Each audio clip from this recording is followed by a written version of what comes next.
Shalom and welcome to another edition of Parasha Talk. I'm Rabbi Elliot Malamed in Highland Park at the Highland Park Conservative Temple Congregation Anshe Emet. Joining me, my good friends, Rabbi Barry J. Chesler, Solomon Schechter Day School of Long Island, Rabbi Jeremy Kalmanowski, Anshe Chesed, New York City. This is our official last Parasha Talk of 5782.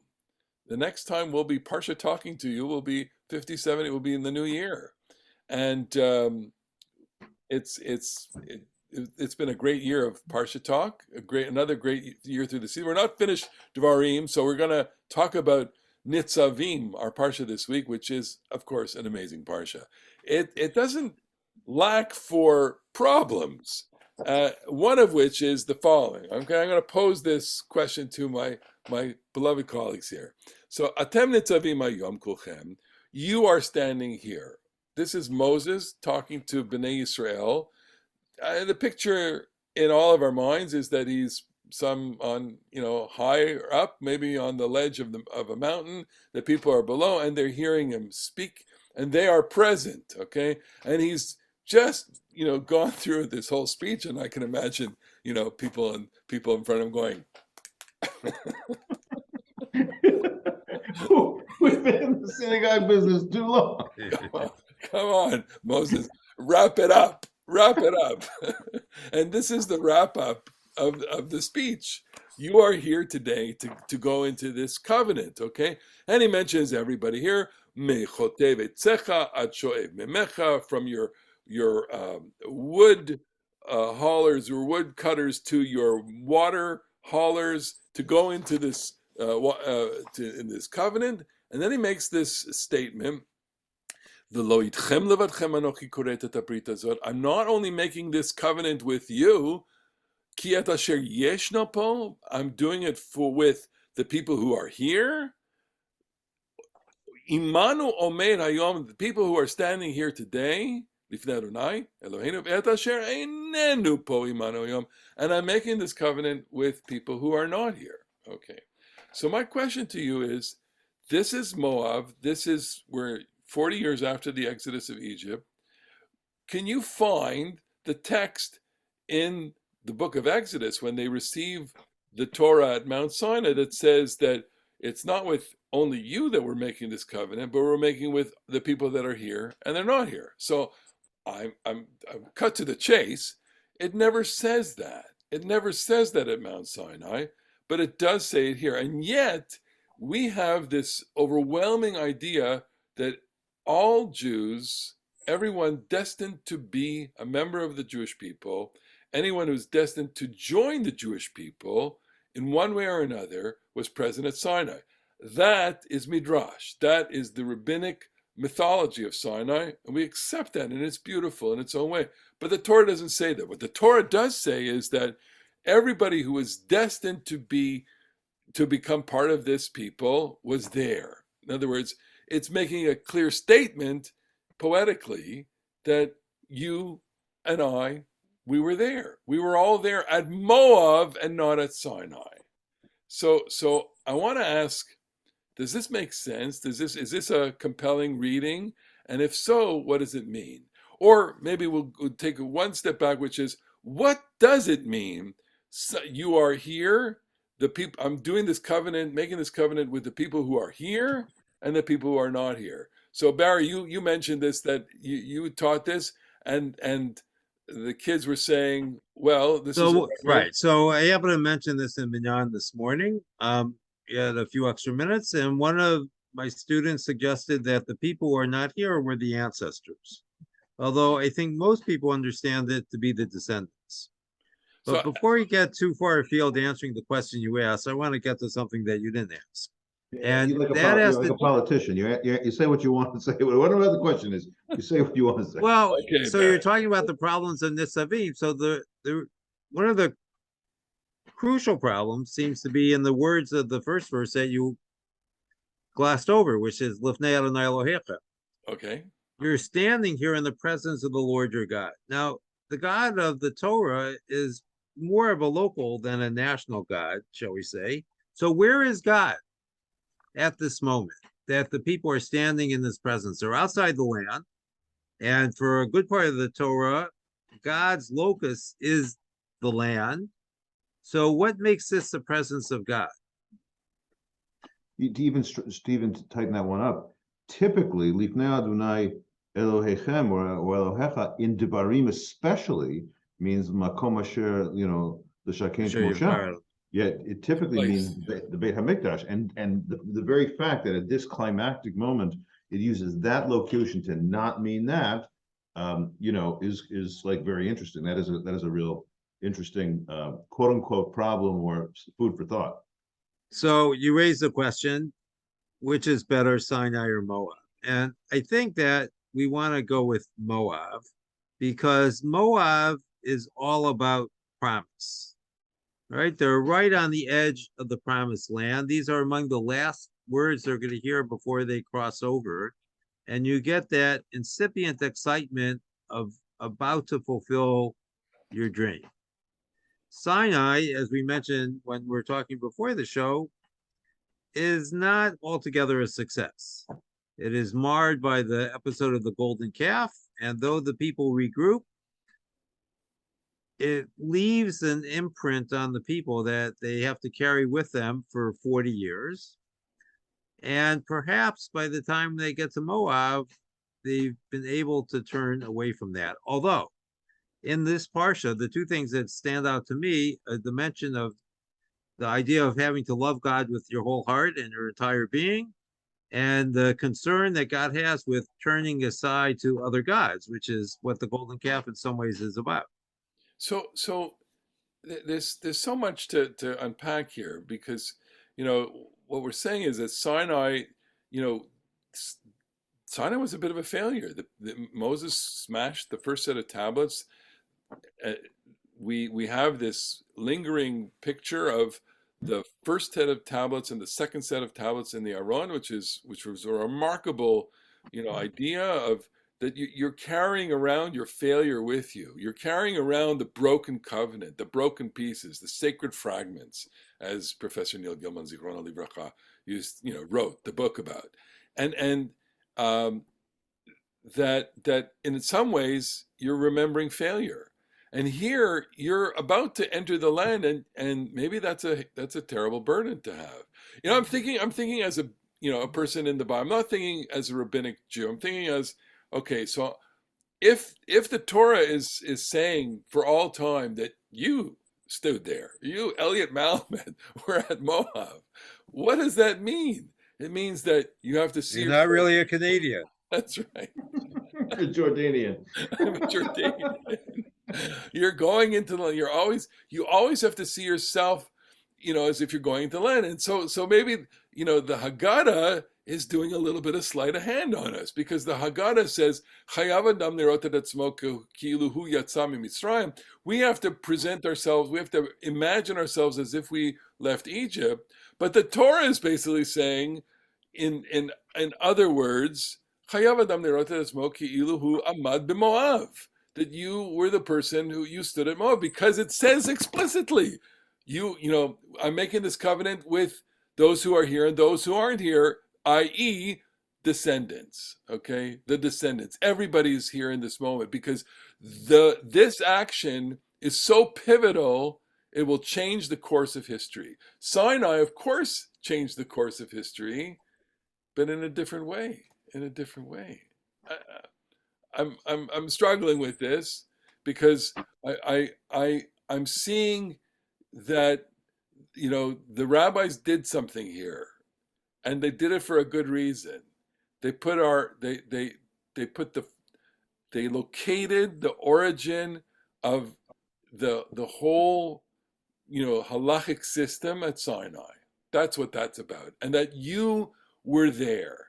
You were there because you affirmed the halachic system But they affirm a very narrow reading of Mount Sinai. Yeah. Because Mount Sinai for the rabbis is only about the giving of the Torah. It's not about the aftermath. Right. So they conclude the Sinai experience before the golden calf. The Exodus experience is open-ended. It can't really be construed as a failure in any way, because the people get out of Egypt. And once they cross the sea, they're never to see the Egyptians again, which is convenient in the Torah. It doesn't quite work for Nevi'im and Ketuvim, where the Egyptians show up again. But be that as it may, that there's something open-ended about the Exodus experience, where we can imagine ourselves being at the Exodus because everything is in front of us. And it's about freedom, right? And the Torah's view of humanity is that a human being has to be free. Look, we read the Kitavo last week. Kitavo, the first passage, Arami Oved Avid, doesn't even mention Sinai in it. We've noticed that before. It kind of glosses over Sinai, and the question as to how Sinai inhabits the biblical imagination. I mean, it's there. Of course, it's there. Of course, there's reference to it, but it's usurped by, of course, the temple and what will happen later. And so the question is, what's in your, it's like what's the bank, what's in your wallet, what's in your imagination, what are you carrying around with you in your imagination? And we have always carried around, I think, classically, Sinai in our imagination. It's always been drummed into us. You were all present at Sinai. I mean, there's even a dating website called, Saw You at Sinai, right? Because it's a and code. You still haven't returned my call. It's a code. It's a code that says, Jews understand. Oh, I met, where do I know you from? I know you from Sinai, right? So it would be interesting to know, because it seems the emphasis on Sinai is a response to the destruction of the temple, right? The original covenant from Exodus 6, or the divine promise, is to redeem the Jews from Egypt and bring them to the land of Israel. And as long as Jews are in the land of Israel under their own sovereignty, that's living proof of God's promise. Okay. Sinai is what happens when you can no longer live in the land under your own sovereignty. And now God's promise is the gift of Torah, which you have to study to access, and you can do that anywhere. And therefore, everyone can be at Sinai, because it's a transnational experience in a sense. Sinai is famously in the desert, right? The God had to give the Torah in a makom hefker, not a particular place. It's not makom l'shaken shmosham. It's not Mount Sion. There's this is John Levinson wrote this book, Sinai and Zion, right? There's the two central mountains, one of which is the national centerpiece, and one of them takes you outside the national centerpiece. This Moab Sinai thing works for me on a number of levels. You said I'm reading this, like imagining myself into the biblical story, not as a rabbinic Jew. I actually, I'm going to read the biblical story here, but as a rabbinic Jew, because I think that one of the dynamics that we have is what it means to inherit a biblical, heritage, to have the Yerusha of the Bible. When the miracles, the God very present, the God in the pillar of fire and the pillar of cloud, who feeds you with manna, who's speaking to Moshe all the time, whose presence is very accessible. This is not the God of the world that any of us live in. Like rabbinic Judaism, partly in the way that Barry just said, like you can go to Sinai when you go to your library.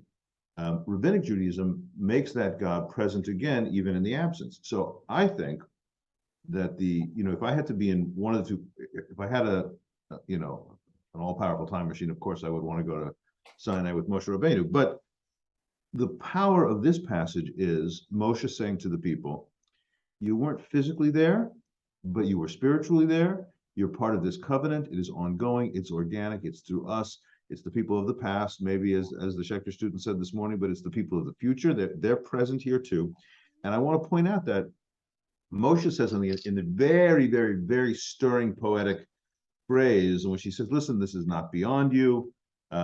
This is not up in heaven, that you would say, who will go up to heaven and get it for us and read it to us and make us hear it? It's not across the ocean. Say, who will cross the ocean for us and bring it to us so we can hear it? It's very close to you, in your heart, in your mouth, so you can do it. Moshe Rabbeinu, what are his two best achievements? He goes to heaven. He gets the book. he crosses the sea. He brings the people across the sea. And the biblical character of Moshe in this passage says, effectively, okay, you don't need me to do those superhuman things. In fact, you don't need anybody to do those superhuman things, because your presence is if this isn't the Beit HaMikdash, Barry's question from earlier, what does it mean to be Lifnei Adonai Elohecha? It would seem to say, this is very close to you, in your heart, in your mouth. You can do it. That's what it is to be in the presence of God in this passage. So to me, the Arvot Moav versus Sinai is this thing you can look back in the mythic past, but Arvot Moav is the step that you're going to have as you carry this thing forward in your own life. And I just think that's I think that I mean that's just an amazing frame on this, and in a way it corroborates a biblical reading that subordinates Sinai to this, right? If Moses himself is saying Lo b'shamayim, it's not that he's negating Sinai, but he's saying, look, this is the moment now, and what we have as a covenant. The way that you are to live is accessible to you. You do not have to be scared. You do not have to be terrified of, God is a consuming fire that nearly destroyed you, at Sinai and many other times. It is accessible, and you can live this way, and you'll have a good life this way. I mean, it's a beautiful, beautiful statement, and he's saying it's. I don't want to use the word new covenant, but this is. You said renewal of covenant. Renewed covenant. Renewed covenant. We say that this is just a different moment. It's a different moment that calls for a different kind of experience. And Barry, you wanted to chime in there for a second. Yeah. So what you're saying reminds me a lot of Martin Buber, who one can say wanted people to find the joy and the divinity of everyday living. Right? Sinai was, we were talking earlier, was a supernatural experience. If you read the Torah reasonably carefully, a lot of, it's a big sounding light show, lots of thunder and lightning. It's reminiscent of a volcano, and it's a spectacle. And you don't have to go find a spectacle in order to find God. God is right here. That's the point. point. God is what you're doing every day. That you're not going to look for God. You want to live with God. And that's really what Devarim is. In a sense, that's what Moab is about as well. That we're not doing anything out of the ordinary. We're poised to do what is actually quite ordinary. So I want to walk across the river. Just another layer to this, which is that maybe if we just set aside the beautiful mythology that we were all present at Sinai and say that it was only that generation that was present at Sinai, that makes them, quasi the greatest generation, okay? That makes them a generation that had this unique set of experiences that no one else can have, that they were selected for, that all generations that will come later will try and imagine and try to apprehend, but will in no way ever totally comprehend that experience. And that's just left to them, and that's what it means to be a founder, and that we have to accept a kind of discrimination of history, that some generations are called to this kind of quote unquote greatness, and some generations are called to their task, great or not, but their task is not the founding task, right? So you can only have one set of founders, right? Israel has one set of its founding generation. America has one set of its founding. There was only one group of people who were in Independence Hall and wrote the Constitution, or Constitution Hall, right? So in that sense, Moses is the grandfather. He's the last link to that one generation from Egypt. And then there's Caleb and Yehoshua, who are a generation older than everyone else. They're the ones who left Egypt after 20, apparently close to 40, from the later biblical tradition. And they're older than everyone else because they're the only two people who were older than 20 who were able to enter the land. That's interesting. Yeah. They left Egypt. So they're saying their last goodbye to Grandpa Moses, as it were, and they're going to walk with Joshua and Caleb into the promised land, Exactly. and that greatest generation is now almost ready to give over to the new generation, So it's the interesting, Chalutzim. we're recording this in the day after the Queen's funeral, and we talked about the Queen last week. But in a certain sense, in mythological terms, she represented the link to the greatest generation in that royal leadership, symbolic exemplar way, and that part of the experience of the loss is that we no longer feel that we have any moorings, despite the fact that there are still many thousands of members of that generation still alive. They're well into their 90s, and God bless them all. But she was the last, symbolic figure of that generation. The woman who, shook hands with Churchill, the woman who, whose great grandmother was Victoria. I mean, all that. So here, we have a new generation, the generation that's going into the land, and there's no more of the old generation, and I can't help but think that in terms of the generational dynamics that's going on. Moses is the last. He's the leste. The in Yiddish, he's the leste of the. I mean, there's Kalev and Yoshua. They are some bridge, but they're nowhere near. Moses is Moses, right? Moses is the personal link, and that's what just makes this all the more, poignant, emotional. These are his last words. And So, this is really what, is one of the things which grounds why I feel so strongly about the power of this parasha, because it is addressing itself not to those people, but to the people who are going to have to go on and be much more, as you said, much more ordinary. Yeah. And I think the manna is it's not really mentioned in our parasha, but when they get the manna back in Exodus chapter, I think 16 is when it first shows up, or 17, and it says that they will eat the manna until they come to the settled land. And then in Joshua, in chapter 5 or 6 or whatever, it's the Haftarah for the first day of Pesach. He says, okay, then the manna stopped, and they started farming. And so we're among the things that we are right at the edge of is the extraordinary, like this angelic food, versus this like utterly human experience. And Moshe is that, we're at the pivot point. We're walking through the doorway and turning from, the Torah's description of this great generation to, everybody else, you and me, and we're going to have to make it work.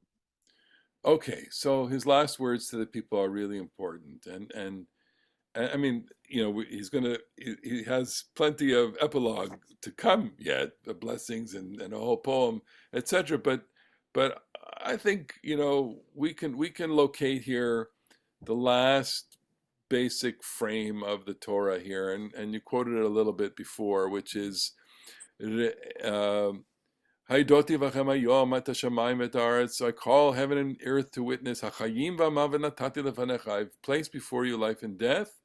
Habaracha v'klala, the blessing and the curse. Uvacharta b'chayim. Choose life. Leman tichyen, so that you will live. Atav v'zarecha, you and your children. And then la'avat Adonai Elohecha, to love the Lord your God, to listen to his voice, and to cleave to him. Ki hu chayecha, for he is your life and the length of your days, as you dwell on the land that God has promised to your fathers, Abraham, Isaac, and Jacob, to give to them. So this is really the final statement, the coda statement. We're going to have P.S. We have some more, but this we got two big poems, but this is it. This is the end of Moshe speaking as in his function as Moshe Rabbeinu, in his function of this preaching. This has been Deuteronomy. By the way, we pointed this out back in Parshat Re'eh, that this was the open parentheses. Yes. He says, "Listen, I place before you, I place before you, good and evil, life and death." And then all this other stuff has happened, and now the closed parentheses, and he's ending off the speech and says, "And therefore, choose life." It's a perfect, like, just compositionally. I mean, a lot of stuff has happened, and there's a lot of laws that came in the middle, but rhetorically, compositionally, Moses has given us a very long but well-constructed speech building to this moment that says, listen, folks, you gotta live, but don't just live automatically. You got to choose life and figure out, the meaning of your behaviors and your orientations and your spiritual aspirations. Choose life. So he's really saying here that life is a set of crossroads for you. You're going to have to make these choices all the time. At least, the layer of interpretation that we put on this is, what does it mean to choose life? What, that's those are pretty heavy words. Choose life, choose life, and often when I've preached on these words, I say to people, there's some people that have to make that choice every day. It's just life is just so hard for them that getting up in the morning is choosing life. That putting one foot in front of the other, just the determination. Some of us don't realize how much determination it is to just say, I gotta go on, I gotta go on. Because sometimes life can be so unbearably cruel to people and so unbearably unfair. And we could give all sorts of illustrations of that. But I look to these words and think, this is really what it is. This is, sum it up. We've summed it up this way. This is be a blessing, be holy, choose life, and go study, of course. But this is also like, go give it your best. Try hard. It's hard. Life is hard, but choose it, because look, what's the alternative? Death is the alternative. Well, actually, I would say that I think that this is, obviously, we've talked about this many times in both Parasha Talk context and personal context and camp context, is that there's so many ways in which this is true. We know that people, especially in these last few years that we've spoken about, deaths of despair and alcoholism and drug abuse and depression and suicide attempts and all these things, that's real. And there's ubacharta b'chaim for those things. And I really think that almost everything valuable requires choices on a regular basis. Absolutely. Your choice to be a person of chesed, a person of virtue, a person who cares for others, a person who loves others. This stuff just doesn't happen automatically. Actually, to be a stand-up person for life's virtues, for things that we can take to be, socially just, socially kind. That stuff doesn't happen by accident. And frankly, I think you can be inured and you can be hardened, and you can just ignore those things. But if you think of yourself as standing at crossroads, you do have to look. Chaim v'mavet, atov v'hara, u'v'acharta b'chaim. Like Some people may be endowed with just a sunnier disposition on life. Maybe they don't have the same genetic darkness that some others may have. But I think you're onto it, which is it can be very difficult. You can have these choice fatigue, decision fatigue, to be constantly making it. And you can say, that's it. I remember, individuals, and this is individuals at the end of their lives who make the choice of no more treatment, for example, right? Now, would you say that a no more treatment, I'm done, I'm whatever, 90 years old, and I've been diagnosed with inoperable whatever, and they want to give me chemotherapy, and I'm just saying, I'm done, okay? And so would you say that's not choosing life? Do you have to, and so that becomes a different kind of question, which is, I'm choosing the quality of life. I'm choosing, Well, yeah, go ahead. So I would draw attention to the last verse of the Parsha, where it says you have to love God and you have to listen to his voice and you have to cleave to him, because that is your life. So the person at the end of their life who is turning down treatment can do these other three things. Absolutely. And then they're choosing life, even though it's going to result in death, because it's not life for its own sake. It's life in service to God. Right. And I think true. Yeah. Good. No, go ahead. It's also true. This is like everything complicated, everything that's got a poetic dimension. It's usually not a 1 or a 0, right? If one of the things, it was recently an article about, physician-assisted suicide in Canada, where there was this case of this guy who basically was depressed. He wasn't physically ill. And there in Belgium and Netherlands and Canada, there's like a concern that there's a rather slippery slope from I'm in unbearable pain, in which any feeling person would say, yeah, we got to find a way to alleviate your unbearable pain, to I'm worried that I'm going to be a burden to my children, to I'm just depressed, or I don't really have any friends who are taking care of me. I am worried about slippery slopes in that way. And I do think society as a whole needs to have an ethic of being pro-life. Now, of course, in America, when you talk about choosing life, it inserts you into The whole other a debate. political debate about abortion. I think we should be pro-life in as many ways as we possibly can. We should try to support life. I would no decent human being is unfeeling to the prospect of somebody's unbearable pain. But when you said about I'm 90 years old, I don't need another round of chemo. I also think that greeting death with dignity, Absolutely. that's a value too. That's a really good And thing. that's also a choosing of life. That's not choosing death. That's choosing. I said I'm choosing life the way I want to choose life. I'm choosing the time that I have left to live as fully as possible, because I know I'll be diminished, and I know that I will be depleted by this. I don't want it. I want what I can assert over now, right? And I'm not choosing assisted suicide, and chas v'shalom. I'm choosing to live with dignity and quality and love and whatever clarity of mind I could have at that point. I mean, it's I want to go back to what you said, Barry, and we're just a half a minute over here, but so this does make a bracket to the entire Torah, right? This summons back up Garden of Eden. This summons up, and maybe the message is, in Becharta v'Chayim, it's like choose the path to life, and the path to life is Torah.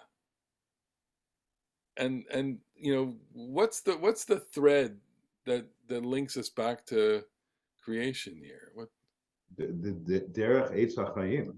Derek? Like, there's the eitz hachayim. God said at the very, very beginning of this thing, this whole long book, how many chapters ago, God said, well, listen, I have to expel them from the garden, because then they would take the fruit, v'chai le'olam, and they would live forever. So I'm going to throw them out, and I'm going to put the kruvim on the derech eitz hachayim, lishmor derech eitz hachayim, to guard the path to the tree of life.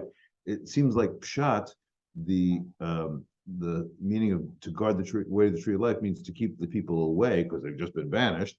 But maybe in a between the lines way, it means to keep the path to the tree of life open, because the Torah is going to end by saying choose life. Choose life. Choose the Torah. Choose this way.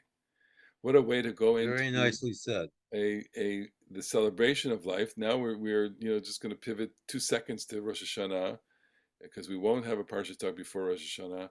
But this is what it's all about.